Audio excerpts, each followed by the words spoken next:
ॐ सहनाववतु सहनौ भुनक्तु सह वीर्यं करवावहै तेजस्विनावधीतमस्तु मा विद्विषावहै।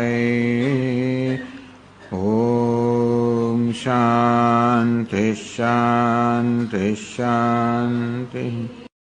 विश्वं दर्पणदृश्यमाननगरे तुल्यं निजान्तर्गतम् नात्मनि मायया बहिर्भूतं यथा निद्रया यः साक्षात् कुरुते प्रबोधसमये स्वात्मानमेवाद्वयम् तस्मै श्री गुरुमूर्तये नमः इदं श्रीदक्षिणामूर्तये। वागीशायस्य वदने लक्ष्मीर्यस्य च वक्षसि यस्यास्ति हृदये संवित् तं नृसिंहमहं भजे। ॐ नमः परमहंसास्वादित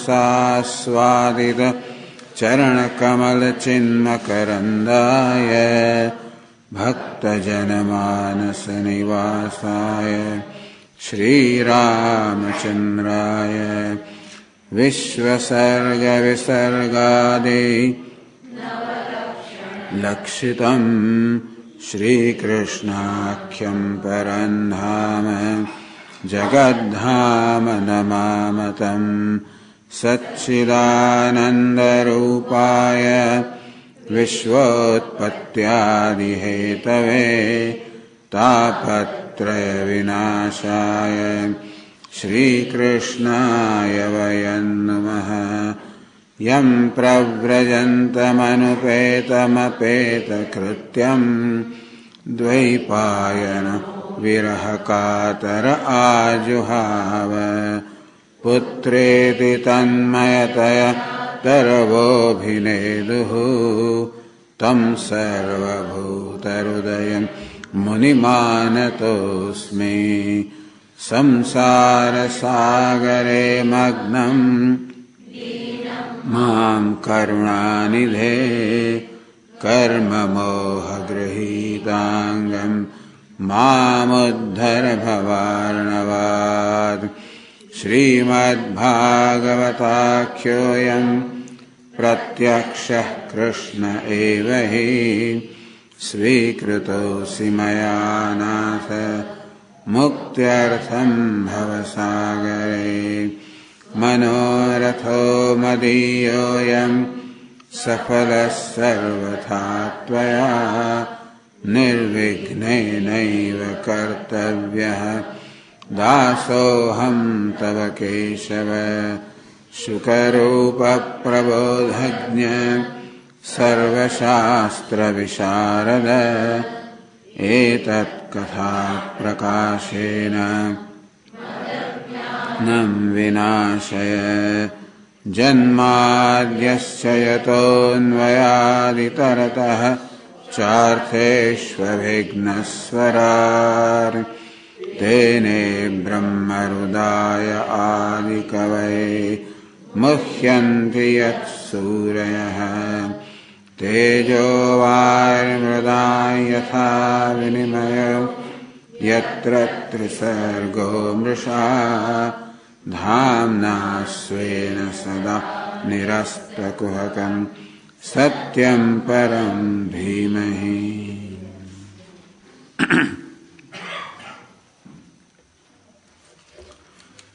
तो एकादश स्कंदना दशम अध्यायમાં જ્યાં ભોગોની અસારતાનું નિરૂપણ થઈ રહ્યું છે ત્યાં ભોગને સત્યતા આપનારા ભોગને પુરુષાર્થ માનનારા જે મીમાંસકો છે જેમને માટે કર્મેતિ મીમાંસકાઃ કર્મ એમના માટે મુખ્ય સાધન છે અને મોક્ષ એના માટે સ્વર્ગ છે. તો મીમાંસકોનો શું મત છે એને ધ્યાનમાં રાખીએ તો ખ્યાલ આવશે કે ભગવાન આ કેવું સર્વ નિરૂપણ કરી રહ્યા છે.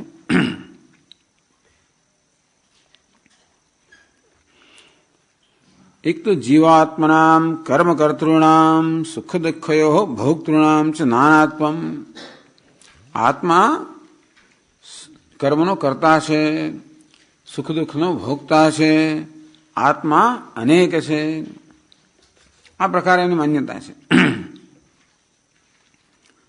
વળી આત્મા પ્રતિશરીરમ ભિન્ન. દરેક અનેક છે, દરેક શરીરમાં આત્મા જુદો જુદો છે. નિત્યત્વમ લોક કાળ. આ સ્વર્ગ વગેરે લોક નિત્ય છે, લોકપાલ નિત્ય છે, અને સમય જેમાં આપણે આ સુખ ભોગવીશું એ પણ નિત્ય છે. એવું કહેવાથી સ્વર્ગમાં ગયા એટલે નિત્ય સ્વર્ગ છે, સુખ, અને નિત્ય તમે સુખ ભોગવશો આવી માન્યતા ધરાવે છે.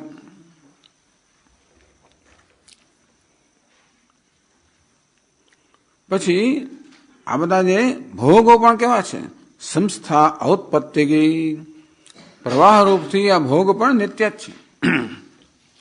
અને આત્મા જ્ઞાન સ્વરૂપ નથી, પરંતુ જ્ઞાન વાળો છે, બદલાતા જ્ઞાન વાળો આત્મા છે.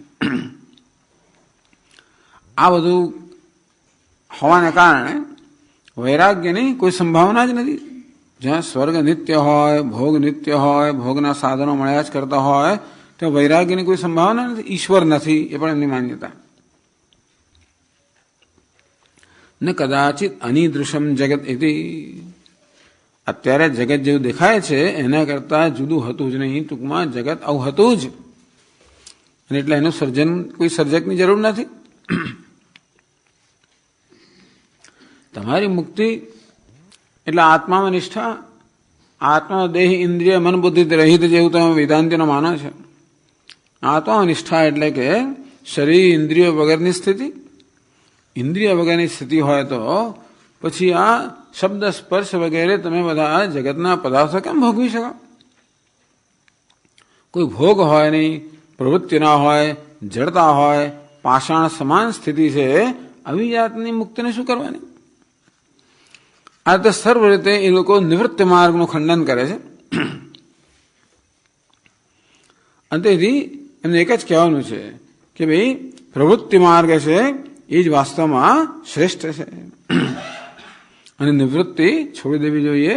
પ્રવૃત્તિ શ્રેષ્ઠ છે, કર્મ શ્રેષ્ઠ છે. પ્રવૃત્તિ એવ શ્રેયસી ન નિવૃત્તિ. આ મીમાંસકોનો અભિપ્રાય છે, અને ભોગવાદી લોકો છે એમ કહી શકાય ટૂંકમાં.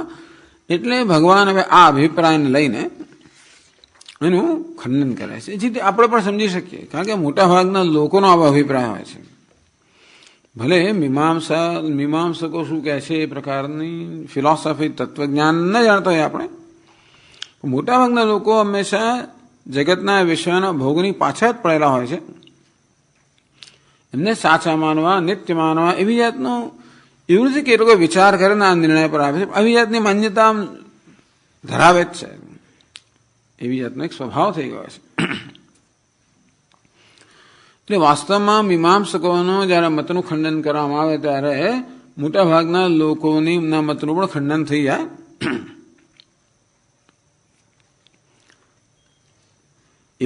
એવમ અપ્યંગ સર્વેશામ દેહિનામ દેહયોગત હૈ.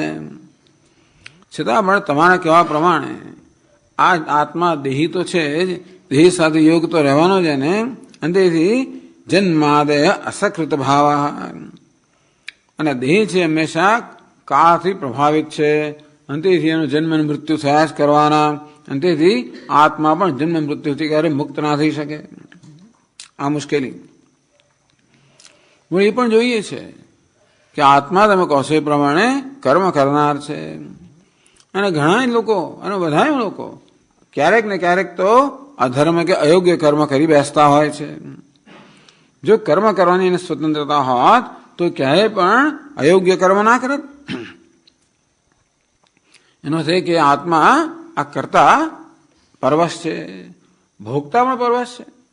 કારણ કે એ ઘણું દુઃખ ભોગવવું પડતું હોય છે, અને એ દુઃખ ન ભોગવાની સ્વતંત્રતા નથી, માટે આ કરતા ભોગતા પરતંત્ર છે.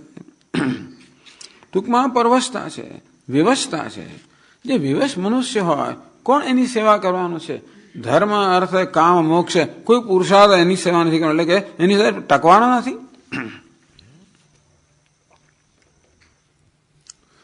તો પછી એમણે કહ્યું કે એવું આ બધું સુખ દુઃખ વગેરે નિર્ણય તો પોતે જ કરીએ છીએ. જે લોકો કર્મમાં કુશળ છે એ લોકો સુખી હોય, જે લોકો કર્મમાં કુશળ નથી એ લોકો દુઃખી હોય.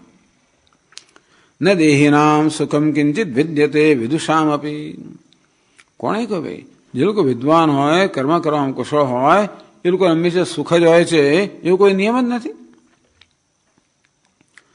અને જે લોકો વિદ્વાન નથી, મૂર્ખ લોકો છે, કર્મ કરનાર નથી જાણતા, એ હંમેશા દુઃખી એવો પણ નિયમ નથી. એટલે વિદ્વત્તા અવિદ્વત્તા, કર્મની કુશળતા કે કુશળતાનો ભાવ એ કોઈ સુખ દુઃખનો નિર્ણય કરે, કોઈ બીજી વસ્તુ સુખનો નિર્ણય કરે છે. યદિ પ્રાપ્તિ વિઘાતમ જાનંતી સુખ દુઃખયો. ભાઈ સુખની પ્રાપ્તિ કેમ કરવી, દુઃખ કેમ દૂર કરવું, આ બધો પ્રયત્ન, આ બધી વસ્તુ કોઈ જાણતું હોય. તે પ્યદ્ધાન વિદુર્યોગમ મૃત્યુર્ન પ્રભવે તથા. કે નહીં, અમે તો કર્મ કરવામાં કુશળ છે એટલું જ નહીં, પણ જાણીએ છીએ કે સુખની પ્રાપ્તિ કેમ કરવી અને દુઃખને કેમ ટાળવું. તમે કોઈ દિવસ દુઃખને આવવા જ નહીં દઈએ અને સુખને જ આવવા દઈશું એવું તો પણ તે પ્યદ્ધાન વિદુર્યોગમ મૃત્યુર્ન પ્રભવે તથા. એવા કુશળ લોકો પણ એવું કોઈ કર્મ જાણે છે કે જેથી મૃત્યુને ટાળી શકાય? કોઈ એવું જાણતું નથી. એટલે મૃત્યુ તો માથા પર સવાર થયેલું છે. કોન્વર્થ સુખયત્યેનમ કામોવા મૃત્યુરંતિકે. મૃત્યુ જ્યારે પોતાની પીઠ પાછળ જો પીછો જ કરી રહ્યું હોય, પડછાયાની જેમ પીછો જ કરી રહ્યો હોય, ત્યારે કયો અર્થ અને કયો સુખ, કયો કામ, કઈ વસ્તુ વાસ્તવમાં એને સુખ આપે? મૃત્યુના ખ્યાલથી ક્યારેય મનુષ્ય મુક્ત થઈ ના શકે. એટલે કોઈ વસ્તુ એને સુખ કેમ આપી શકે? આઘાતમ નિયમાનસ્ય વધ્યસ્ય ન તુષ્ટિદ. જેવી રીતે વધસ્તંભ પર કોઈને લઈ જવામાં આવતો હોય અને એને અનેક પ્રકારના પદાર્થની સામે ધરવામાં આવે તો શું એને સુખ આપવાના છે? અને તે રીતે આ મૃત્યુરૂપી વધસ્તંભ પર તો સતત ચાલી જ રહ્યો છે. એના પદાર્થો કેમ સુખ આપી શકે? કહેવાનો ભાવ એ છે કે હે મીમાંસકો, આ લોકમાં તો કોઈ સુખ નથી. આ લોકમાં મૃત્યુ માથા પર સવાર થયું છે, અંદરથી કોઈ પ્રકારનું સુખ ના હોય અને ગમે તેવી કર્મ કરવાની કુશળતા હોય તોય પણ શું? હંમેશા કર્મમાં સાવધાની હોય, ક્યારે તમારાથી કોઈ ભૂલ જ ના થાય. આ કર્મમાં તો એવું છે ને કે તમે સાવધાન ન હો અને એમાં ભૂલ કરી બેસો તો કર્મ પોતાનું ફળ ના આપે. એમ મુંડકો ઉપનિષદમાં સ્પષ્ટ કહેવામાં આવ્યું કે ફળ ના આપે એટલું જ નહીં, પરંતુ કઈ 7 પેઢી નરકમાં મોકલી આપે. કારણ કર્મ કરવામાં બહુ શરતો છે બધી. બે અતિથિ સત્કાર કર્યો કે ના કરો, વસંત ઋતુમાં કર્યું કે ના કર્યું, પૂર્ણમાસી આ કર્યું કે ના કર્યું, ચાતુર્માસનું કર્યું કે ના કર્યું, અનેક બધી વસ્તુઓ છે. જો ગાફેલ રહ્યા, ગફલત કરી તો દંડો પડવાનો જ છે. અંતેથી આ કામ્ય કર્મની તકલીફ છે. નિષ્કામ કર્મની વાત જો, પણ કામ્ય કર્મ હોય તો તમારે બરોબર ચોકસાઈથી કરવું જ પડે. પગાર જોઈતો હોય તો ભાઈ તમારે ચોકસાઈ રાખવી જ પડે. આજકાલ તો પગાર જોઈતો હોય એટલે શું, 16 કલાક કામ કરો, દોડાવે 7:15 સુધી. એટલે ભાઈ યુવાનો સિવાય કોઈ કામ કરી શકે રહ્યું જ નહીં. તું અત્યારે એટલું કામ લે છે બરોબર, બીજા થાકી જાય બિચારા. પણ એટલે આવી રીતે તો કરવું જ પડે. અંતેથી જીવનમાં દુઃખનું દુઃખ જ રહેલું છે, સુખ નથી રહેલું. તો જેવું આ લોકમાં છે એવું જ પરલોકમાં પણ છે. એ વાત હવે 21મા શ્લોકથી કરે છે, 111મા પાના પર.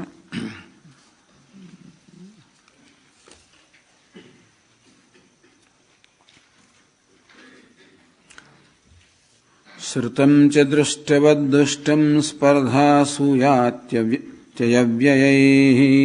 શ્રુતમ ચ દૃષ્ટવદુષ્ટમ સ્પર્ધાસૂયાત્યવ્યયૈઃ.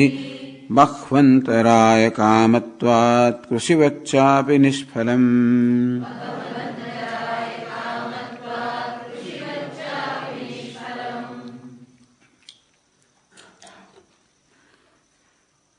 જો ભાઈ શ્રુતમ છે, શ્રુતમ એટલે ટૂંકમાં શાસ્ત્રમાં શ્રુતિની અંદર જેનું પ્રતિપાદન કરવામાં આવ્યું હોય. શ્રુત સ્વર્ગાદિ સુખમ અપી, એ માત્ર સાંભળેલું છે ને શ્રુતમ કેમ કહ્યું? કારણ કે એ પરોક્ષ છે, નિત્ય પરોક્ષ છે. આ સ્વર્ગ નિત્ય પરોક્ષ એટલે જ્યાં સુધી આપણે આ લોકમાં છે ત્યાં સુધી સ્વર્ગના ક્યારે દર્શન કરી શકીએ નહીં. એટલે એ તો માત્ર આપણી જાણકારનો વિષય હોય, શાસ્ત્રમાં એના વિશે જે કહ્યું છે આપણે સાંભળ્યું હોય અને એટલું પૂરતું આપણું જ્ઞાન છે. એટલે દૃષ્ટમ અને શ્રુતમ. દૃષ્ટમ એટલે આ લોકના સુખ જે આપણા અનુભવનો વિષય છે, શ્રુતમ એટલે સ્વર્ગ વગેરે પરલોકનું સુખ જે માત્ર આપણા પરોક્ષ જ્ઞાનનો વિષય છે.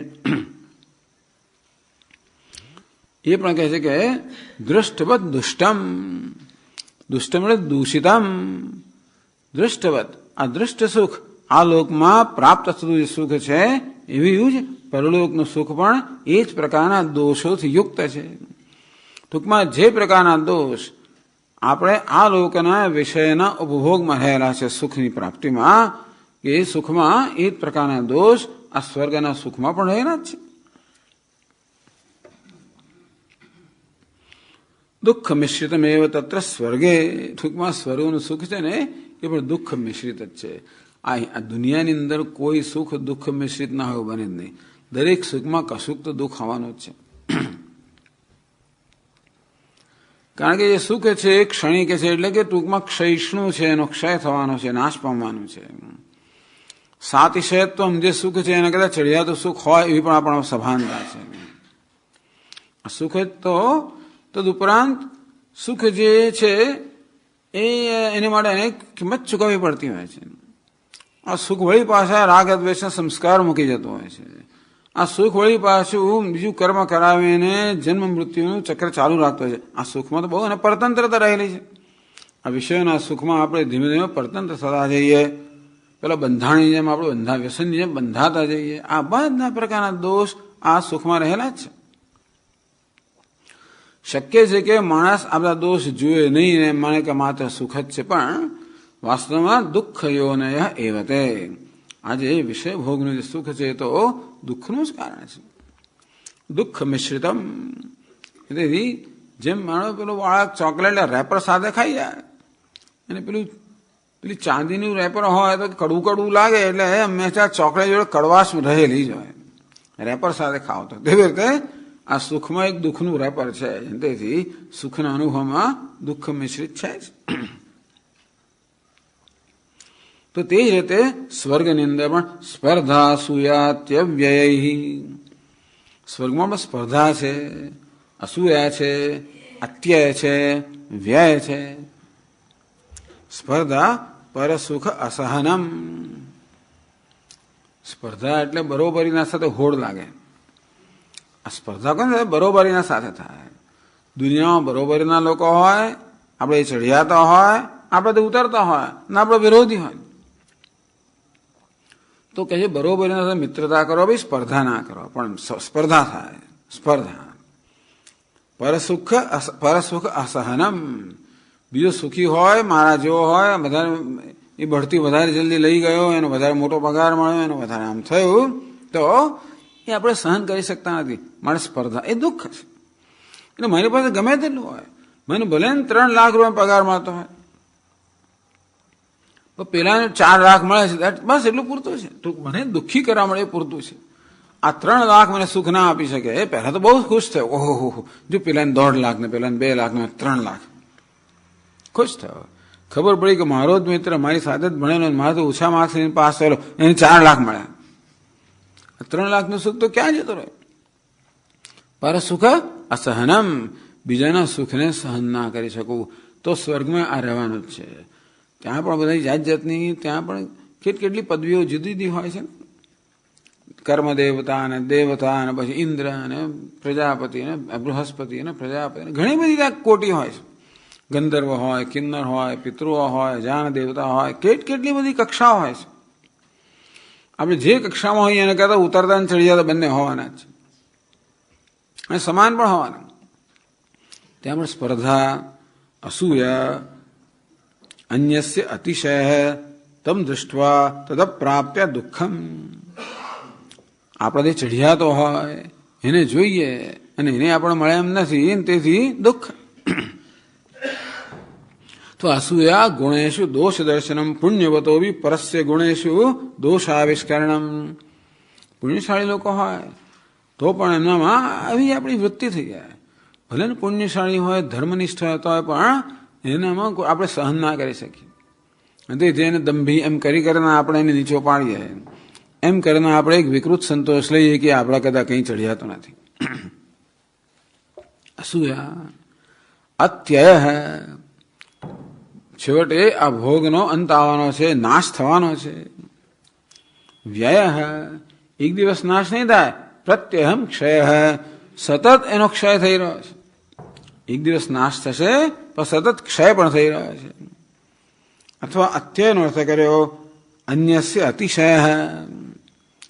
અત્યય ચઢિયાતું, પોતાના કદાચ ચઢિયાતા લોકો હોય અને તો એ વસ્તુ જોઈએ આપણે, એ આપણે પ્રાપ્ત ન થતું હોય એટલે અનેક પ્રકારનું દુઃખ થાય. વ્યય નાશ એવો અર્થ કરાય કે ભાઈ છેવટે બધાનો નાશ થવાનો છે. એ દુઃખ છે. આપણે અત્યારે આપણી પાસે સુખ છે, એનો અંત આવવાનો છે, એ વિચાર પણ મનમાં હોય તો છે જ. સ્વામીજી આવે એનો આનંદ છે, પણ સ્વામી 3 જ દિવસ રહેવાના છે એટલે મનમાં દુઃખ તો છે જ કે બસ આ જતું રહેવાનું છે, આ વસ્તુનો અંત આવવાનો છે. અંતેથી એ દુઃખનું કારણ છે. ધીમે ધીમે ક્ષય થઈ રહ્યું છે, મારું પુણ્ય ક્ષીણ થઈ રહ્યું છે, મારી મૂડી ખર્ચાઈ રહી છે. ભલે એનાથી આપણને કંઈક મળતું હોય પણ છતાં એ ખર્ચાઈ રહ્યું છે, એ વસ્તુનું દુઃખ તો ખરો જ. પેલા પાસે મારા કરતાં વધારે છે એનું દુઃખ, આ મારા કરતાં આગળ વધી જશે એનું પણ દુઃખ. આ પ્રકારે જે દુઃખ બધા આ દુનિયામાં છે એ પ્રકારના દુઃખ સ્વર્ગના સુખમાં રહેલા જ. બખવંતરાય કામત્વાત, એમને માનું કે સ્વર્ગ એમને મળી જતું હોય છે. બહુ અંતરાય કામત્વાત બહવ અંતરાય વૈગુણ્યાદ રૂપા. સ્વર્ગના સુખની પ્રાપ્તિમાં પણ અનેક બધા અંતરાય, અનેક વિઘ્નો રહેલા છે. તો કયા પ્રકારના અંતરાય? કર્મ આપણે કરીએ એ કર્મમાં અનેક પ્રકારના દોષ રહી જવાની સંભાવના છે. બધી વસ્તુઓ બરોબર ના હોય, લોકો વડના ટેટા લઈ આવો, પેલું લઈ આવો, અમુક જ ધાન લઈ આવો, લાજા તો કાને લાજા ના કહો તો મમરા છે, આ પેલું જાત જાતના ધાન લોકો કશું ના હોય બરાબર. બોલે પંડિતજી સમયસર વ્યવસ્થિત બરાબર ના બોલે, એ કે મોબાઈલ વોબાઈલ સાંભળતો હોય ને મંત્રોની અંદર ગડબડ થઈ ગઈ. આ રીતે કર્મમાં હોય, પેલા ઋત્વિક એટલે જે પંડિત હોય એની અંદર કંઈક દોષ હોય, સાધનમાં કંઈ દોષ હોય, ભાવનામાં કંઈ દોષ હોય, અનેક વસ્તુ હોઈ શકે. ટૂંકમાં ઘણી જગ્યાએ ત્રુટિ હોવાની સંભાવના છે અને શક્ય છે કે એવી ત્રુટિઓને કારણે આવડું કર્મ કર્યા છતાં પણ એમાંથી જે સુખ છે જે કહેવાય એ ન મળે આપણને. તેથી બખવંતરાય કામત્વાત, કામ એટલે સુખ. આ સ્વર્ગના સુખમાં ઘણા અંતરાયો છે.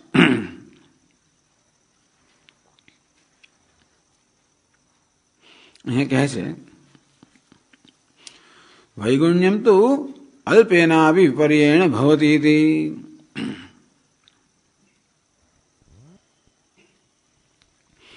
આ જરાક પણ તમે ત્રુટિ હોય ને તો મોટો તો વૈગુણ્ય એટલે શું? આ કર્મમાં વિગુણતા આવી જાય.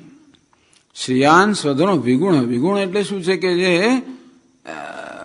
પૂરેપૂરી સારી રીતે નથી થયેલો, જેમાં ઘણી ત્રુટિઓ છે. આ ત્રુટિ તો જરાક વારમાં આવી જાય. અને એક દૃષ્ટાંત આપે છે, યથા અગ્નય સ્વાહા. ધારો કે એમ કહો અગ્નય સ્વાહા, એને કોઈ વન્નય સ્વાહા.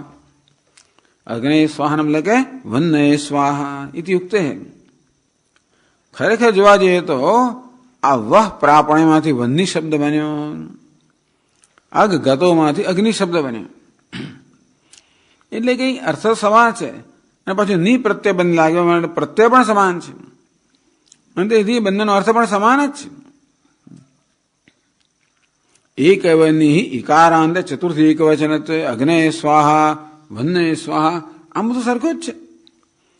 છતાં પણ વન્ની પદ ઉચ્ચારણમ અપૂર્વ પ્રતિબંધકમ અગ્નય સ્વાહા કહેવાને કારણે જે પ્રકારનું પુણ્ય થાય એ પુણ્ય વન્નય સ્વાહાથી ના થાય. બસ એવું કેમ? બસ એ પ્રકારે આ બધી વ્યવસ્થા છે.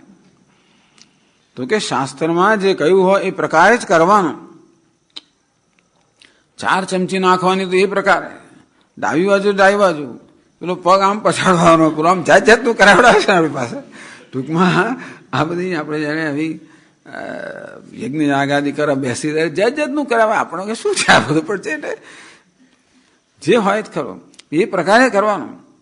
આમાં પેલું મોડું જોવાનું કે આમ જોવાનું કે જાતનું કરવાનું કે પછી આમથી જોવાનું કે આમ. એટલે આ બધી જે પ્રકારના હાવભાવ હોય, જે પ્રકારની બધી મુદ્રાઓ હોય, આ બધું વ્યવસ્થિત કરવું પડે. એટલે કે એ દરેક વસ્તુ પુણ્ય ઉત્પન્ન કરનારી હોય છે. તેથી અગ્નેય સ્વાહાનું એટલે વન્નય સ્વાહા કહો તો અગ્નેય સ્વાહાને કારણે જે પ્રકારનું પુણ્ય જન્મ્યું હોત એ ના જન્મે.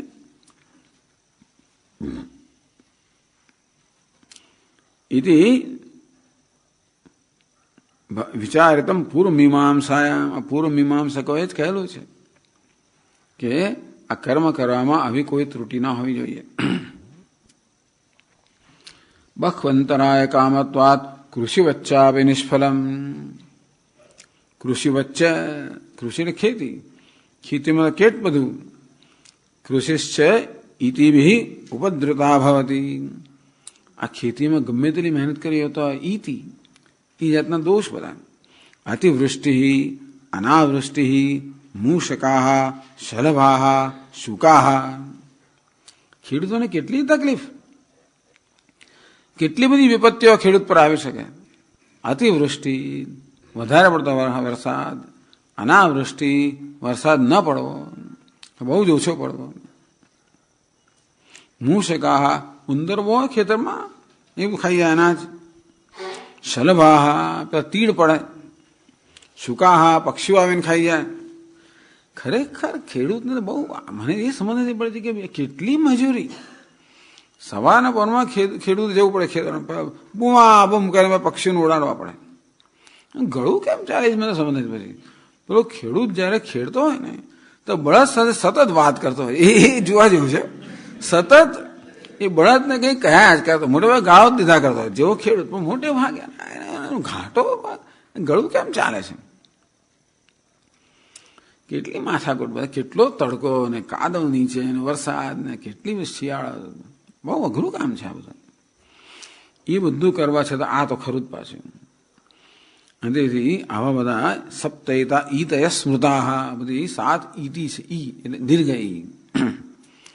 આ બધા જાતના અંતરાયો જેવી રીતે ખેતીમાં આવે તેવી રીતે આ વૈદિક કર્મમાં પણ અનેક પ્રકારના અંતરાયો આવે.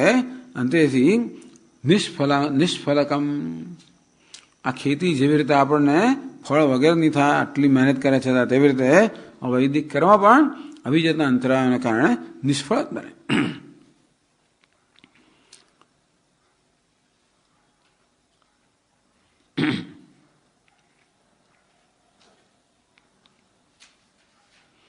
તથા ચ બહુ સુખત્વેન શ્રુતો સ્વર્ગાદિકમ નિષ્ફલમેવ. તેથી ભલે સ્વર્ગ વિશે બહુ સાંભળ્યું હોય, ખૂબ બધા સુખ છે, પણ વાસ્તવમાં એ નિષ્ફળ નીવડતું હોય છે. એવું કોણે કહ્યું કે બધાને વિઘ્ન નડે જ નડે? એવું નથી આવતું ભાઈ. વિઘ્ન વૈગુણ્ય અભાવે બી. ચાલો તમે કર્મ બરોબર કર્યા, કોઈ પ્રકારનું આમાં દોષ નથી, ત્રુટિ નથી, અંતેથી કોઈ વિઘ્ન નથી, તમારામાં કોઈ કર્મ ત્રુટિ નથી, તો પણ નાશ દુઃખમ દુષ્પરિહરમ. તો એ જે કઈ સુખ તમે પ્રાપ્ત કરો એનો નાશ થવાનો છે એ તો તમે ના જ રોકો ને. પહેલા કહ્યું કે ગમે તેવી કર્મની કુશળતા હોય તોય પણ બધા કુશળ લોકો સુખી હોય અને અકુશળ દુઃખી, એવો નિયમ નથી. અને કદાચ તમે કહો કર્મની કુશળતાને કારણે તમે સુખનું સુખ જ મેળવો તોય મૃત્યુ તો ન ટાળી શકો ને. અને મૃત્યુ માથા પર સવાર થયું હોય તો ક્યાં સુખ હોય? તે રીતે સ્વર્ગની પ્રાપ્તિમાં ઘણા બધા અંતરાયો રહેલા છે. કદાચ છે ને તમે વ્યવસ્થિત કર્મ કરો ને અંતરાય ન હોય, સ્વર્ગ મળે પણ તોય પણ એ દુઃખ છેવટે નાશ થવાનો, એ તો રોકી જ ના શકો ને, એ તો માથા પર ખરું જ ને કે આ એક દાડો જતું રહેવાનું છે. એ વાત ભગવાન કરી રહ્યા છે. એટલે આ પેલા મીમાંસકોનો પક્ષ છે ને એમનું વ્યવસ્થિત રીતે એનું ખંડન થઈ રહ્યું છે.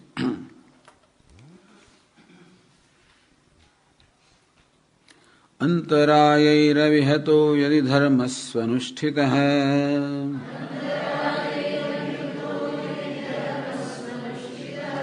તેનાપિ નિર્જિતં સ્થાનમ યથા ગચ્છતિ તચ્છૃણુ.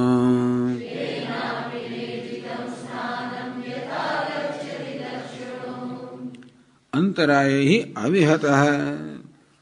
ચાલો ભાઈ, કોઈ પ્રકાર અંતરાય છે એનું આક્રમણ થયું નથી, એટલે કે અંતરાય વગરનો, કોઈ પ્રકારની ત્રુટિ વગરનો, વિઘ્ન વગરનો, અંતરાય વગરનો આ તમારો ધર્મ, એટલે કે વૈદિક કર્મ વગેરે તમે કર્યું. ધર્મ સુઅનુષ્ઠિત, આ ધર્મનું સારી અનુષ્ઠાન કરવામાં આવ્યું, વૈદિક કર્મનું સારી અનુષ્ઠાન કરવામાં આવ્યું, કોઈ ત્રુટિ વગર, વિઘ્ન વગર, અંતરાય વગર. તેના આપી નિર્જિતમ સ્થાનમ, અને તેથી જે પ્રકારની પ્રોમિસ વચનમાં આપ્યું છે એ પ્રકારનું સ્થાન તમને મળે. નિર્જિતમ એટલે ઉપાર્જિતમ. આ બધા પુણ્યકર્મ કરવાના કારણે જે સ્વર્ગરૂપી સ્થાન તમે હવે મેળવવાની તમે હવે યોગ્યતા પ્રાપ્ત કરી છે. યથા ગચ્છિત તચ્છૃણુ. એ સ્થાનમાં કેમ જાય છે અને ત્યાં કેમ સુખ ભોગવે છે એ ઉદ્ધવ હવે એ સાંભળો. પછી કહે છે ઇષ્ટ્વેવ દેવતા યજ્ઞૈ સ્વર્લોકમ યાતિ યાજ્ઞિકઃ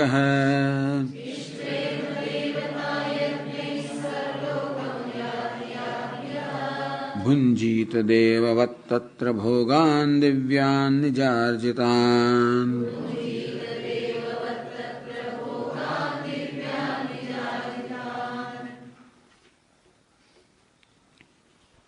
इष्टवाय देवता यज्ञ स्वर्लोकम यात याज्ञिक है. याज्ञिक એટલે યજ્ઞ કરનાર. યાજ્ઞિક પુરુષ જે છે એ આ લોકની અંદર જ દેવતા ઇષ્ટવા, ઇન્દ્ર વગેરે દેવતાઓ છે એમને યજ્ઞથી સારી રીતે આરાધિત કરીને, તો યજ્ઞ દ્વારા ઇન્દ્ર વગેરે દેવતાઓનું સાથે આરાધન કરીને સ્વર્લોકમ યાતિ. સ્વર્લોક એટલે સ્વર્ગલોક યાતિ. ચાલો એમ માનો કે ભાઈ સ્વર્ગલોકને પ્રાપ્ત કરે. ભુંજીત દેવવત તત્ર, ત્યાં સ્વર્ગલોકની અંદર પછી દેવવત, તો જેવી રીતે દેવતાઓ ભોગવે તેવી રીતે આ પણ નિજાર્જિતાન દિવ્યાન ભોગાન ભુંજીત. નિજાર્જિતાન સ્વાનુષ્ઠિત કર્મ પ્રાપિતાન, તો કે પોતે જે બધા પુણ્ય કર્મ કર્યા છે એને કારણે જે સુખ પોતે હવે કમાયો છે, પુણ્યકર્મ કરવાના કારણે સ્વર્ગનું સુખ કમાયો છે અને એ મને કાયદેસર મળે. એટલે તો નિજાર્જિતાન, પોતે જે ઉપાર્જિત કર્યા છે, પોતે જે કમાયો છે પોતાનું કર્મ કરીને, દિવ્યાન ભોગાન, એ દિવ્ય ભોગો સ્વર્ગના જે છે દેવવત, બીજા દેવતાની જેમ ભુંજીત ભૂંગતે, એ પણ ભોગવે છે. એની ના નથી. ભગવાન કે એ તો છે જ, હવે જે વચન આપ્યું છે એ તો છે, એવું નથી કે ભાઈ તને નહીં મળે, કોઈ અંતરાય નહીં હોય તો જરૂર મળશે. આ 9મા અધ્યાયમાં જે વર્ણન કર્યું એ પ્રકારનું જ આ બધું વર્ણન છે. તેદમ ભુક્ત્વા સ્વર્ગલોકમ વિશાલમ, બસ એટલે આ સ્વર્ગલોક ત્રિવિદ્યામામ સોમપાહ પૂતપાપાહ સ્વર્ગૈરીશ્વર યજ્ઞૈરિષ્ટ્વા સ્વર્ગતિમ પ્રાર્થયન્તે તે પુણ્યમાસાદ્ય સુરેન્દ્રલોકમ અશ્નંતિ દિવ્યાન દિવિદેવ ભોગાન. હવે સ્વર્ગમાં બધા દિવ્ય ભોગ ભોગવે વિશાળ સ્વર્ગલોકની અંદર. તેદમ ભુક્ત્વા સ્વર્ગલોક, વિશાળ સ્વર્ગલોકને ભોગવીને તો સ્વર્ગમાં જાય કેવી રીતે એની વાત ભગવાન કરે છે. સ્વપુણ્યો પચિતે શુભ્રે વિમાન ઉપગીયતે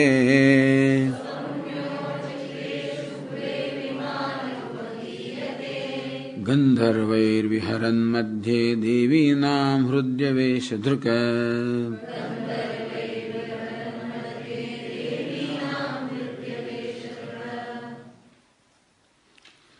સ્વપુણ્ય ઉપચિતે, પોતાના પુણ્યથી જે પ્રાપ્ત કરેલું છે.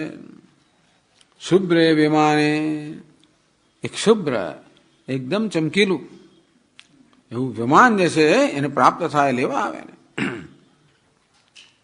વિમાને ગંધર્વ ઉપગીયતે, વિમાનમાં યાત્રા કરે, ગંધર્વ તે વખતે એનું ગાન કરે, એની સ્તુતિ કરે. દેવીના મધ્ય વિહરન, દેવીઓ અપ્સરાઓની મધ્ય વિહાર કરતો હોય. ગંધર્વો એની સ્તુતિ કરતા હોય, એના ગુણોનું ગાન કરતા હોય. અને આ જ બધી વસ્તુ ટૂંકમાં આવી જ બધી કલ્પનાઓ છે. બીજું શું, પેલા મુસલમાન કઈ 72 ત્યાં પેલી મળે ને ફલાણી મળે, અહીંયા અપ્સરાઓ મળે, આ બધો સંસાર જ છે. પણ ટૂંકમાં આવું જ બધું વર્ણન. દેવી નામ મધ્ય વિહરન, બિચારો માણસ આ લોકમાં કશું મેળવી ના શકે, આવી બધી કલ્પનાઓ કરે. અને એની કલ્પના કેવી, આવું જ ને, બીજું શું. અને તો બસ અપ્સરાઓની વચ્ચે મધ્યમાં વિહાર કરતો કરતો હૃદય વેશ ધ્રુક, હૃદય એટલે મનોહર, મને હરણ કરનારો સરસ સરસ વેશ, સરસ સરસ રૂપ ધારણ કરે. આ રીતે એ દેવીઓનું જે મન છે એનું હરણ કરનાર એવી જાતનો વેશ ધારણ કરીને એમની મધ્યમાં રહીને વિહાર કરતો હોય. અને ત્યારે ગંધર્વો જે છે એની સ્તુતિ કરતા હોય, એનું ગાન ગાતા હોય.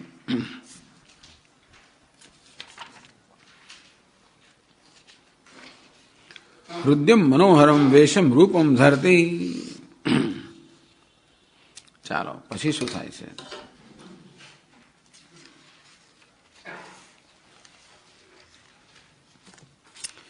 સ્ત્રીભિઃ કામગયાનેન કિંકિણી જાલમાલિના,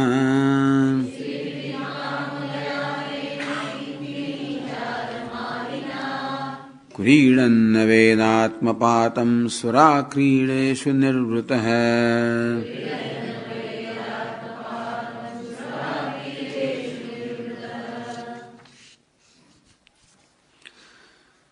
કિંકિણી જાલમાલિના કામગયાનેન સ્ત્રીભિઃ ક્રીડન. કામગયાનેન, કામગ કામેન યથેચ્છમ ગચ્છતા વિમાનેન. એટલે કામગ એટલે પોતાની કામના પ્રમાણે જનારું. પેલું પુષ્પક વિમાન કેવું હતું, ભગવાનના મનમાં જે પ્રકારની કામના થાય એ પ્રકારે જતું. હા, એટલે ટૂંકમાં ભગવાને પુષ્પક વિમાન માટે એમણે બીજું કંઈ ના કરવું પડે. વિમાન બસ હવે દંડક વનમાં જા તો ત્યાં પહોંચી જાય, હવે પ્રયાગ ત્યાં પહોંચી જાય. જે જગ્યાએ જવાનું હોય તો ચલો ભાઈ, જે સ્થાન બધા સીતાજીને બતાવો ને બધા સ્થાન લઈ ગયા. મનમાં વિચાર કરે ને વિમાન ત્યાં પહોંચી જાય. ચિત્રકૂટ તો ચિત્રકૂટ, પ્રયાગ તો કે પ્રયાગ, ગંગા તો કે ગંગા. એવું અહીંયા પણ એવું જ છે. કામ ગયા ને જો કામના પ્રમાણે આ વિમાન જનારું છે. એવા વિમાનથી કિંકિણી જાલમાલિના ક્ષુદ્ર ઘંટિકા સમૂહ શોભિતા. આ વિમાનમાં નાની ઘંટી લટકાવેલી છે. વિમાન જાય ત્યારે ઘંટડો બધો સરસ ધ્વનિ કરે, એ પ્રકારે પણ એને આનંદ આવે. એકદમ શોભાયમાન ચળકતું વિમાન છે. સુરા ક્રીડેશુ ક્રીડન, એ પાછો સ્ત્રીઓ સાથે ક્રીડા કરી રહ્યો છે. ક્યાં આગળ? સુરા ક્રીડેશુ દેવોદ્યાનેશુ નંદનાદિશુ. સુર આ ક્રીડેશુ, દેવતાઓ જ્યાં ક્રીડા કરતા હોય એવા સ્થાનની અંદર, તો દેવતાનો ઉદ્યાનમાં નંદનવન વગેરે સ્થાનોની અંદર એ સ્ત્રીઓ અર્થાત અપ્સરાઓ સાથે ક્રીડા કરી રહ્યો છે. નિર્વૃત સુખિત, અત્યંત સુખી, આનંદ કરી રહ્યા છે. એ તો બધું બરોબર છે, પણ ન વેદ આત્મપાતમ. કમનસીબે આ સુખની અંદર, આ સુખ એવું છે ને એક જાતનો નશો છે. એ નશાની અંદર આ માણસ જે છે એ બિચારો બેહોશ થઈ જાય છે. બેહોશ થઈ જાય છે એટલે કે એને કશું ભાન રહેતું નથી કે કેવો સમય પસાર થઈ રહ્યો છે. તો બસ આ બધી ક્રીડાઓને મળતા સુખની અંદર એ માણસ તો મગ્ન છે. એને કારણે કયો સમય પસાર થઈ રહ્યો છે એનું ભાન એને નથી. પોતાના પુણ્ય ખર્ચાઈ રહ્યા છે એનું ભાન નથી. ન વેદ આત્મપાતમ, કેવો પુણ્યનો ક્ષય થશે અને પોતાને પડવા પડશે તો ધકેલી મૂકવામાં આવે છે. આત્મા પાસે રહેશું પોતે જાતો પડે જ નહીં, ધકેલી મૂકવામાં આવે. આ વસ્તુને ભાન રહેતું નથી. એ ટૂંકમાં બેહોશ પણ જાણે કે આ બધા સુખનો અનુભવ કરે છે.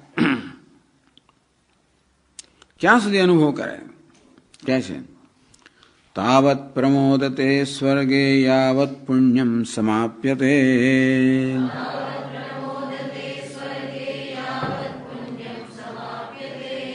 ક્ષીણ પુણ્ય પતત્યર્વાગનિચ્છન કાલ ચાલિત.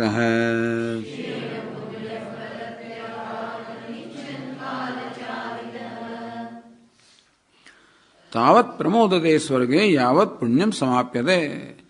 એનું પુણ્યની સમાપ્તિ થાય ત્યાં સુધી સ્વર્ગમાં આનંદ કરે છે. ચાલો આનંદ કરે છે. કે ક્ષીણ પુણ્ય, આ પુણ્ય પણ એક મૂડી છે અને મૂડી ખર્ચો એટલે ક્યારેક તો એ ક્ષીણ થઈ જ જવાની છે. ગમે તેટલી મૂડીઓ માણસ ખર્ચ્યા જ કરે. બીજું તો કમાવાનો એવો કોઈ અવકાશ નથી, કારણ કે સ્વર્ગ તો કેવી છે, ભોગભૂમિ છે. એટલે જેથી જે આપણે પુણ્ય ઉપાર્જિત કર્યું હોય, કમાયા હોય, એનો ખર્ચ જ થવાનો છે. ત્યાં નવું પુણ્ય તમે કમાઈ શકવાના નથી. જેમ આપણે યાત્રાએ ગયા હોય કે કંઈક વેકેશનમાં ગયા હોઈએ અને કંઈ ગોવા ગયા અને પછી એવી શું છે ઉપર ત્યાં હિમાલયમાં ગયા, કુલુ મનાલી વગેરે. પણ ત્યાં તક તમે પૈસા કમાઈ શકવાના નથી. એ તો અહીંયા થાય. તમે એન્જિનિયર, ડોક્ટર ગમે તો એ તો ત્યાં થઈ શકવાનું નથી. એટલે જે પૈસા લઈ ગયા હોય પૈસા ખર્ચાવાના જ છે. અને પાછા આવે તમે પછી 5 સ્ટાર હોટલને, પેલી હોટલને, જાત જાતની બધી વસ્તુ રાખો અને જમવાનું તો કે આ પ્રકારનું જોઈએ. એક ડીશના 350 રૂપિયા છે સ્વામીજી. તમે હવે વિશાલામાં જાઓ તોય 400 રૂપિયાની એક ડીશ. રોટલા ખાવા માટે 400 રૂપિયા ખર્ચવા આગળ રોટલો ને કઢી આપે તમને. એ પછી અડધા અંધારામાં બેસાડે, નીચે બેસવું પડે, એવું બધું. તો એવું બધું એ રીતે તમારા પૈસા તો ક્યાં ક્યાં બધા લોકોને એમ કે અમેરિકાની કમાણી તો કંઈ કામ જ ના. એ ફ્લેટ પણ ના મળે. તમે આખી જિંદગી ભેગું કરો ને તો મુંબઈમાં ફ્લેટ સુદ્ધા ના મળે. એવું છે આજકાલ તો. એટલું બધું મોંઘું થઈ ગયું છે. ક્ષીણ પુણ્ય, જેનું પુણ્ય ક્ષીણ થઈ ગયું છે એવો આ માણસ. અનિચ્છન નથી, એની ઈચ્છા ન હોય તો ભાઈ અર્વાક પદ્ધતિ એ નીચે પડે છે, અર્થાત નીચે ધકેલી મૂકવામાં આવે છે. કેમ? કાલ ચાલિત હૈ. કાલ એને ચાલિત પાતિત હૈ. આ કાળ એનો આવ્યો એટલે સમય પૂરો થયો, એને ધક્કો મારવામાં આવે છે. બસ આ કાળની ચાલ આ જ પ્રકારની છે કે ત્યાં સુધી ખબર જ ના પડે. એમાં નશામાં છે, એને ધક્કો મારી નીચે પાડવામાં આવે ત્યારે ખબર પડી. કહેવાનો ભાવ એ છે કે આ સ્વર્ગનું તમને સુખ મળે પણ ધારો કે તો પણ એનો નાશ થવાનો છે. અને નાશ તો અવશ્યમ ભાવી છે, એ કોઈ અટકાવી ના શકે. એટલે તમે એમ કહો છો સ્વર્ગ નિત્ય છે, સુખના સાધનો કેવા છે? ઔત્પત્તિકી સ્થિતિ સ્થાનમ, એટલે કે પ્રવાહ નિત્યત્વમ છે. એમ કરીને મીમાંસકો એવી જાતની કલ્પના કરે છે કે ભ્રમ સેવે છે કે આ બધું હંમેશા માટે રહેવાનું છે. એટલે કહેવામાં આવ્યું કે તો સ્વર્ગમાં પહોંચવું એ જ બહુ મુશ્કેલ છે. આ કરવામાં અનેક પ્રકારના અંતરાય કે વિઘ્નો હોઈ શકે, મારે સ્વર્ગમાં પહોંચ્યું જ નહીં. અને કદાચ પહોંચ્યા તો પણ એવી જાતનો નશો ત્યાં હોય છે ને, જાત જાતના ઉપભોગનો, કે તમને ખબર જ ના આપણે ક્યાં સમય પસાર થઈ ગયો, ક્યાં તમારું પુણ્ય ક્ષીણ થઈ ગયું અને ક્યારે તમે ધકેલી મૂકવામાં આવે ખબર નહીં પડે. આમ કરીને ભગવાને આ ધર્મની વાત કરી. પ્રસંગોપાત અધર્મની વાત કરે છે.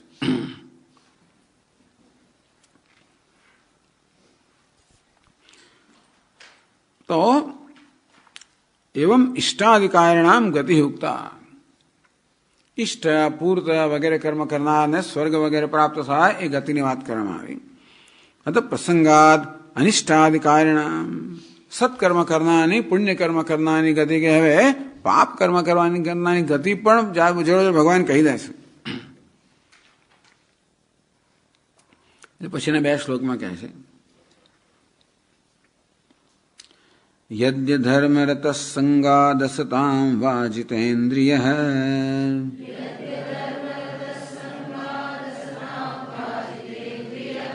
કામાત્મા કૃપણો લુબ્ધસ્ત્રૈણ ભૂત વિહિંસક.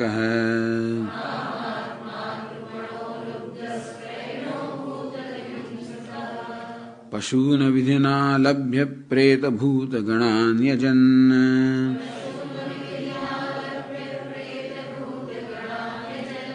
નરકાનવશો જંતુર્ગત્વા યાત્યુલ્બણં તમઃ.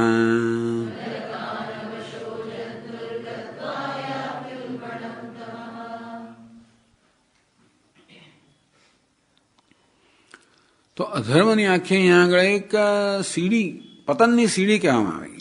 અહીંયા આગળ યદિ અધર્મ રત, જો માણસ અધર્મમાં રત હોય, રત કોને કહેવાય? એમાંથી એને કંઈક સુખ મળતું હોય એને રતિ કહેવાય.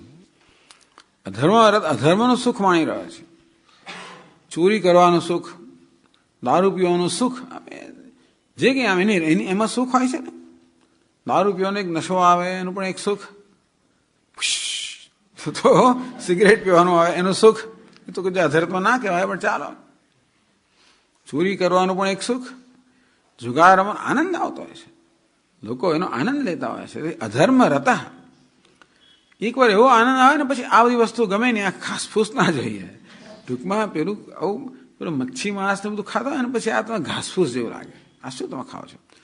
તેમ પેલા બધામાં આનંદ આવતો હોય ને તમને, જુગાર ખેલવામાં અને પછી દારૂ પીવામાં, એ બધાની અંદર ચોરી કરવામાં. પછી આ બધી વસ્તુઓ તમે પસંદ ના પડે. સિનેમા, આ શું વસ્તુ, છોડો એને, નાની નાની વસ્તુઓ ઘાસફૂસ લાગે એમને. અધર્મ રહેતા આ પ્રકારે અધર્મનો આનંદ લેનારો, એટલે કેવી એની કઈ કક્ષા પહોંચી ગયા છે. એ કેવી રીતે થયું આ બધું? અસતા સંગાત અસતામ, આ પહેલું પગથિયું કહેવામાં આવ્યું પતનનું.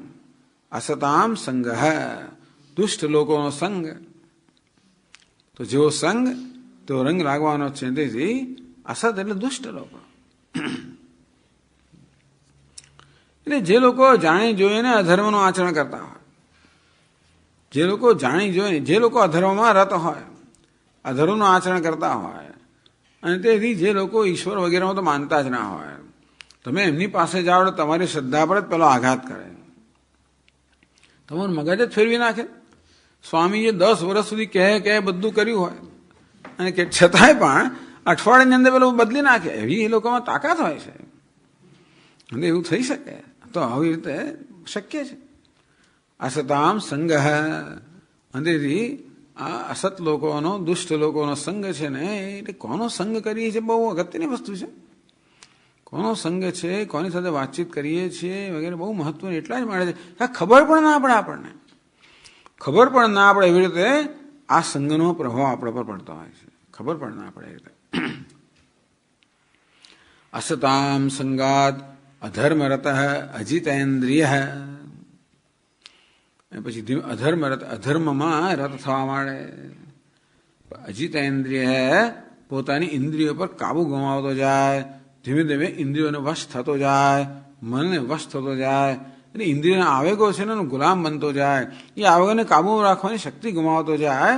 અને એથી આવેગોનો વશ થઈને જાત જાતના પછી કર્મ કરતો થાય, એમ અધર્મનું પણ આચરણ કરતો થાય. કામાત્મા, એને પ્રમાણે એ કેવો બને? કામાંધ બને.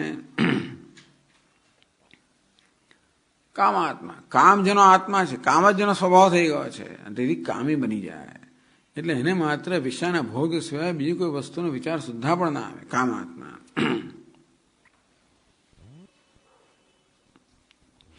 વિષયાવિષ્ટ ચિત્ત, આત્મા એટલે ચિત્ત. ત્યાં આગળ કામ ચિત્ત એટલે જેનું ચિત્ત હંમેશા વિષયના ભોગની અંદર જ આવિષ્ટ છે, એમાં જ વિચાર કરે છે, બીજું કંઈ વિચારતો નથી. તો એને કારણે શું થાય? કૃપણ, દીન. એ ક્યારે દીનતા આવી જાય. તમે એકદમ જરૂરિયાતવાળા બની જાઓ ને પછી તમારે તમારી જરૂરિયાત પૂરી કરનારા હોય એને પરતંત્રતા આવી જ જવાની છે. માણસ જેમ કામને વશ થાય, ઇન્દ્રિયના આવેગને વશ થાય એટલે દીન બની જાય. તેથી દીન બની જાય.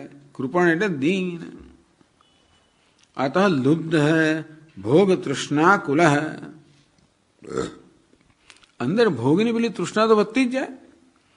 ભોગની ઈચ્છાને જેમ પૂરી કરતા જઈએ તેમ તેમ વધુ વધુ તીવ્ર થતી જવાની છે.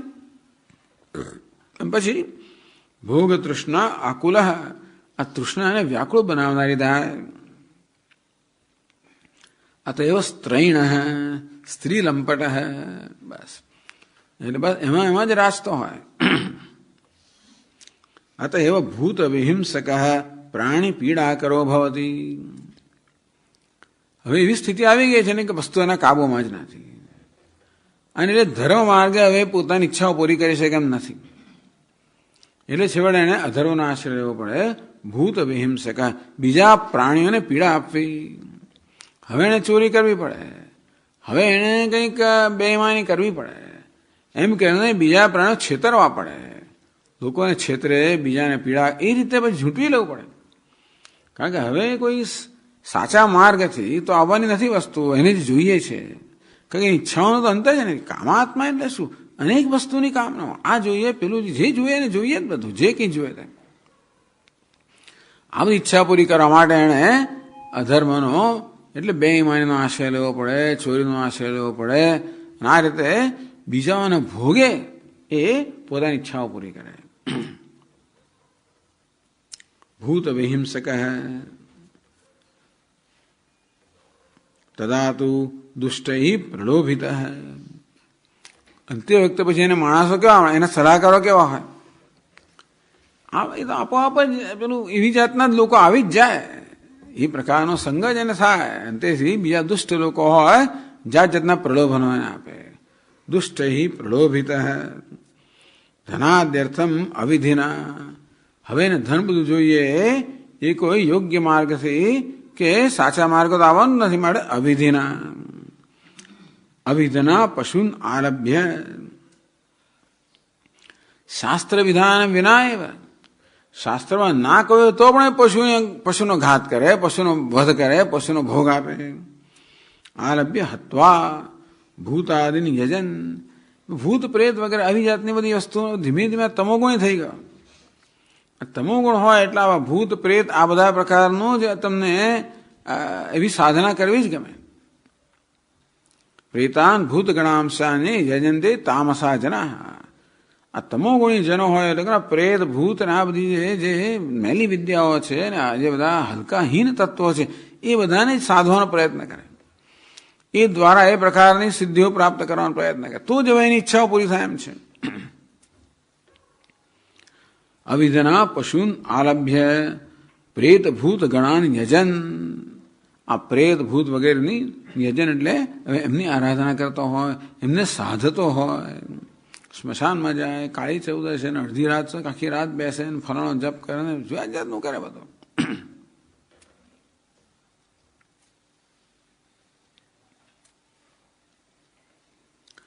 અવશ્ય નરકાન જંતુ, અવશ્ય હો જંતુ નરકાન ગત્વા. નરકાન કહે છે, અનેક બધા નરક એને રાહ જોઈ રહ્યા છે. મારે કોઈ એક નરક એવું નથી જેને બધા પાપનો બદલો આપી શકે. એટલા માટે અનેક બધા નરકની પણ અનેક કોટી છે. જેમ સ્વર્ગ અનેક પ્રકારના છે ને, ભૂ ભુવ સ્વ મહ, એમ નરક અનેક પ્રકારના બધા છે.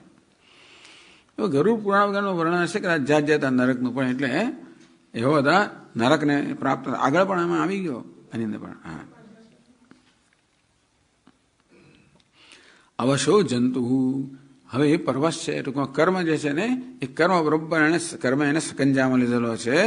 એક પછી એક નરકમાં ઈચ્છે કે ના ઈચ્છે એને લઈ જવામાં આવે છે. યાતિ ઉલ્બણમ તમઃ, ઉલ્બણમ ઘોરમ તમઃ યાતિ. તો આ બધા નરકમાં જાય. એ નરકમાં રહેલું અનેક પ્રકારનું દુઃખ છે, દુઃખ વિચારો ભોગવે, યાતનાઓ ભોગવે. અને એ બધું પૂરું થાય પછી અત્યંત તમોગુણી યોનિઓ છે, સ્થાવર યોની છે, એ બધી યોનિને પ્રાપ્ત થાય. એટલે વૃક્ષ બને, વનસ્પતિ બને, પેલું બને, એને કોઈ કાપી નાખે અને કોઈ આ કરે, એ પ્રકારની ગતિને પ્રાપ્ત થાય. હવે આ પ્રસંગો કારણ કે આ વિષય નથી, મીમાંસકોનો ઉત્તર આપવામાં આવે છે.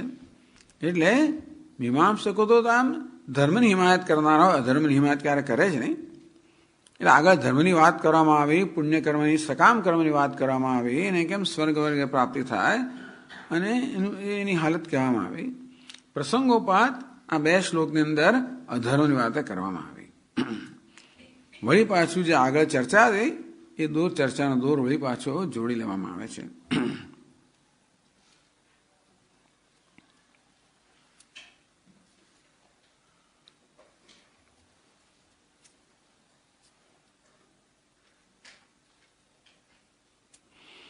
ઇષ્ટાધિકારી તદન્યેષામ સાધારણ્ય સુખ અભાવમાં.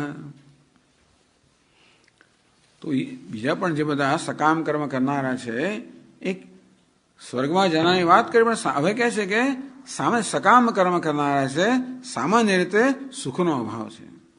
એ હવેના શ્લોકમાં કહેવામાં આવે છે. કર્માણि દુઃખોદર્કાણિ કુર્વન દેહેન તૈઃ પુનઃ. કર્માણि દુઃખોદર્કાણિ કુર્વન દેહેન તૈઃ દેહમાં ભજતે તત્ર કિમ સુખમ મર્ત્યધર્મિણઃ.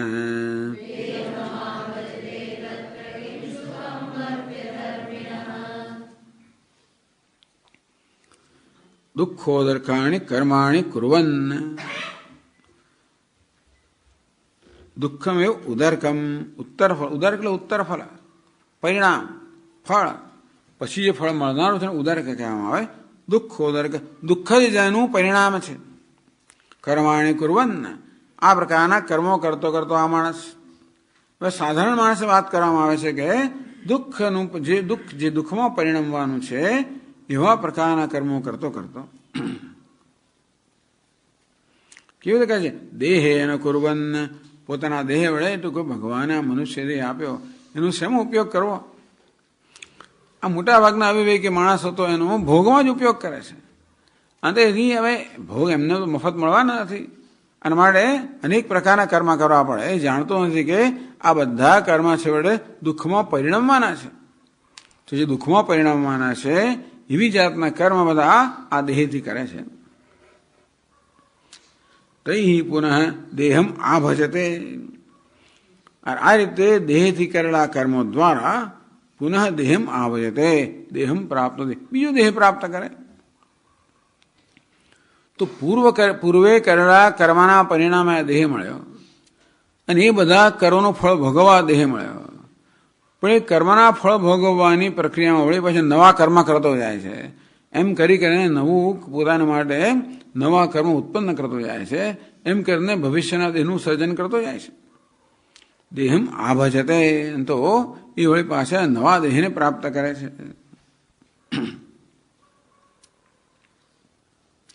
વળી ત્યારે કર્મ કરે છે, વળી પાછો નવા દેહને પ્રાપ્ત કરે છે. પુનઃ એટલે પુનઃ એટલે વારંવાર આ પ્રકારે ચાલ્યા જ કરે છે.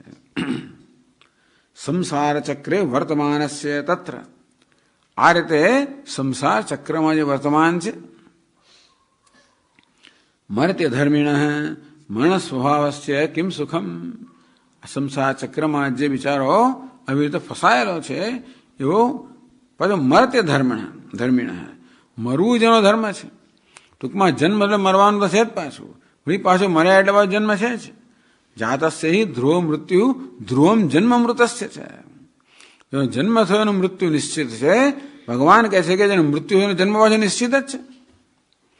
આ પ્રકારે સંસાર ચક્રમાં બિચારો સતત પેલું જેવી રીતે નદીની અંદર એક પેલો કીડો હોય, એક વમળમાંથી બીજા વમળમાં, એમાંથી ત્રીજા વમળમાં જેમ ફસાયા કરે તેવી રીતે આ જીવાતો બિચારો એક જન્મમાંથી બીજામાં, બીજામાંથી વળી ત્રીજામાં અથવા મૃત્યુ ગચ્છતિ.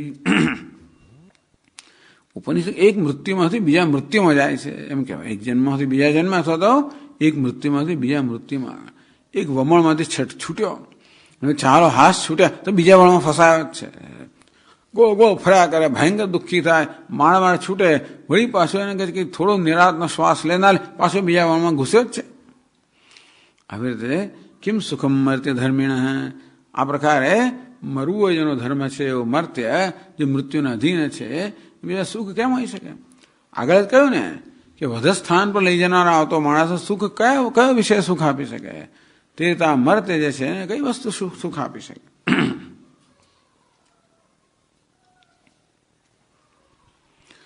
આ પ્રકારે સુખની બાબતની અંદર માણસ કેવો પરતંત્ર છે, અને છેવટે આ તમે જેને સુખ કહો છો એ કેવા દુઃખથી મિશ્રિત છે.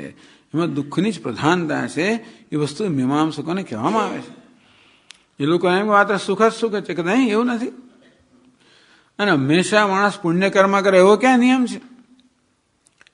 આમાં તો એ કોઈ પાપ કર્મ કરવું જ નહીં, એ શક્ય જ નથી.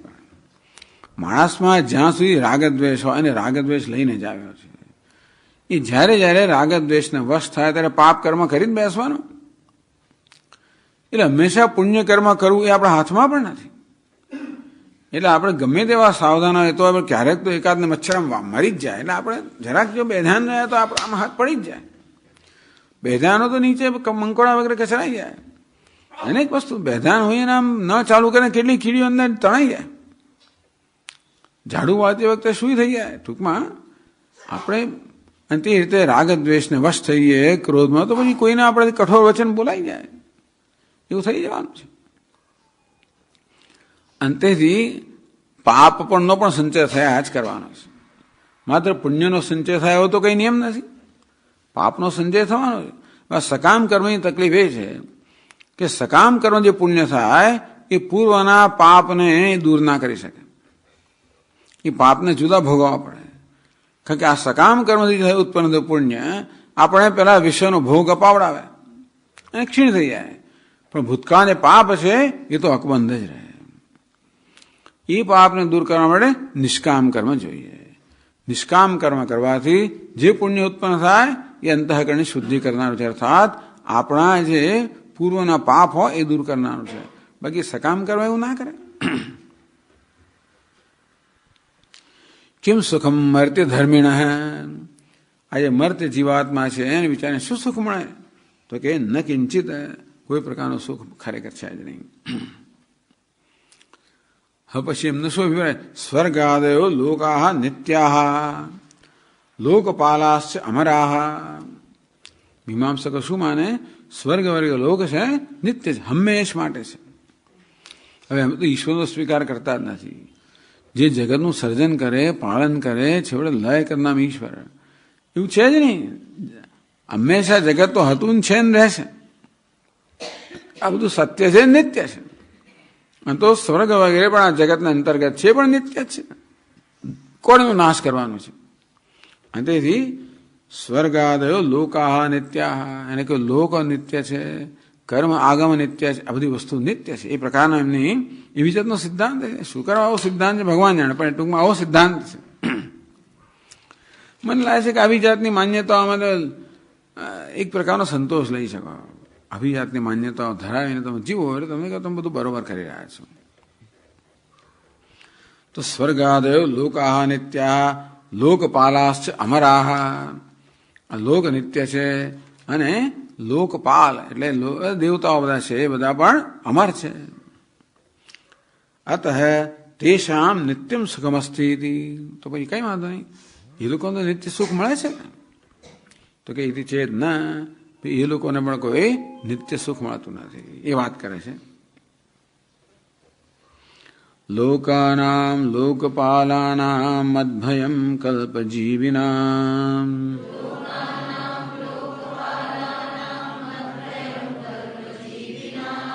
બ્રહ્મણોપી ભયમ મત્તો દ્વિપરાર્ધ પરાયુષઃ.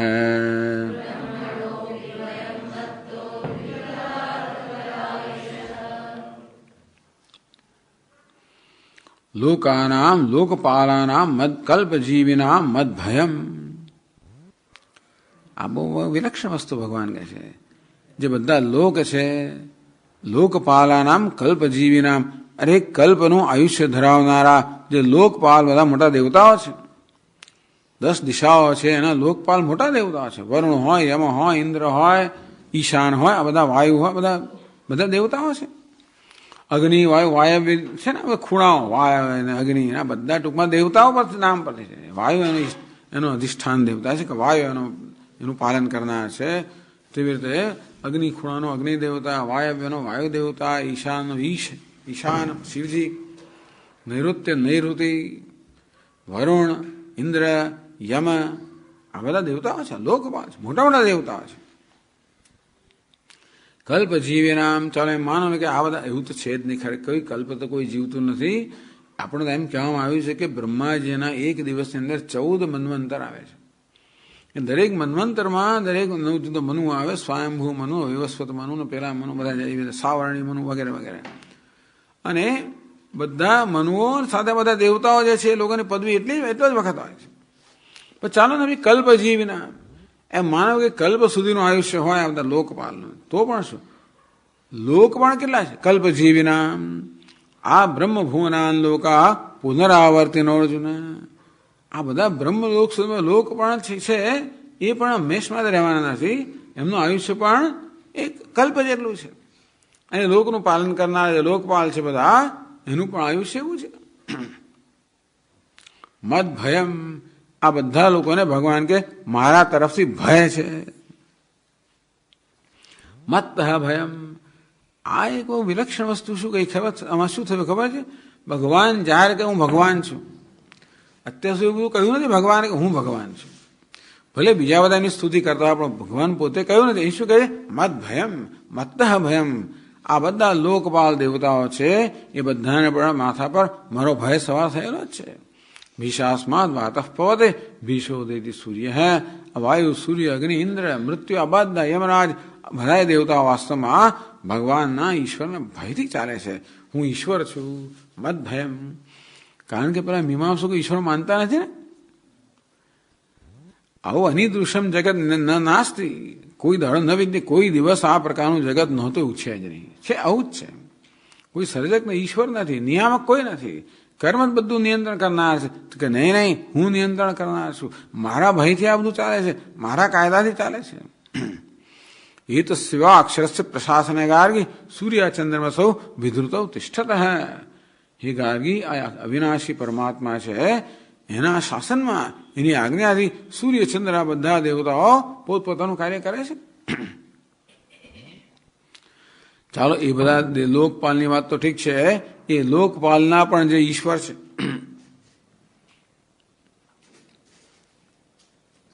કિમ બહુના દૌ પરાર્ધૌ પરમ આયુ અસ્ય તસ્ય બ્રહ્મણોપી. આ બ્રહ્માજી છે એ તો બધા લોકપાલનો પણ ઈશ્વર છે. એમનું આયુષ્ય દ્વિપરાર્ધ, બે પરાર્થ, બે પરાર્થ એમનું આયુષ્ય હોય. એ કલ્પ જ છે ખરેખર તો. એટલે આ અત્યારે બ્રહ્માજીનો દ્વિતીય પરાર્થ ચાલી રહ્યો છે. આ લોકો જયારે સંકલ્પ કરે ને ત્યારે એવું બોલતા હોય છે, દ્વિતીય પરાર્થે બ્રહ્મણ દ્વિતીય પરાર્થે. એના બે પરાર્થ પૂરા થાય એટલે બ્રહ્માજીનું આયુષ્ય પણ પૂરું થઈ ગયું. એટલે બ્રહ્મણોપી ભયમ મત્ત દ્વિપરાર્ધ પરાયુષ્ય. તો બે પરાર્ધ સુધી જેમનું આયુષ્ય છે એવા બ્રહ્માજી પણ મારાથી ભયભીત છે. એટલે ટૂંકમાં કોઈ પણ એવું નથી જે ભયથી મુક્ત હોય, કોઈ પણ એવું નથી જે નિત્ય હોય. વધારેમાં વધારે કલ્પ સુધી આયુષ્ય હોય, એથી વધારે તો નહીં. એનો અર્થ એ થયો કે તમારી જે કલ્પના છે કે લોકપાલ આ બધું નિત્ય છે, આ બધી વાત ખોટી છે. કાલ પણ નિત્ય છે એમના કહેવા પ્રમાણે, એવું પણ નથી. આ બધી વસ્તુઓ વાસ્તવમાં હું નિત્ય છું, બાકી બધું તો કે મારા નિયંત્રણમાં છે. એ પ્રકાર ભગવાન વ્યવસ્થિત રીતે આ મીમાંસકોનો મત છે એનું ખંડન કરી રહ્યા છે. ઓમ પૂર્ણમદ પૂર્ણમિદં પૂર્ણાત પૂર્ણમુદચ્યતે પૂર્ણસ્ય પૂર્ણમાદાય પૂર્ણમેવાવશિષ્યતે. ઓમ શાંતિ શાંતિ શાંતિ. સચ્ચિદાનંદરૂપાય વિશ્વોત્પત્યાદિહેતવે તાપત્રય વિનાશાય શ્રીકૃષ્ણાય વયં નમઃ. જન્માદ્યસ્ય યતોન્વયાદિતરતશ્ચાર્થેષ્વવિઘ્નસ્વરાટ તેને બ્રહ્મહૃદાય આદિકવये મહ્યન્તિ યત્સૂરયઃ તેજો વારિમૃદાં યથા વિનિમયો यत्र त्रिसर्गो मृषा धाम्ना स्वेन सदा निरस्तकुहकं सत्यं परं धीमहि. ॐ શાંતિ શાંતિ શાંતિ. હરિ ઓમ. શ્રી ગુરુભ્યો નમઃ. હરિ ઓમ.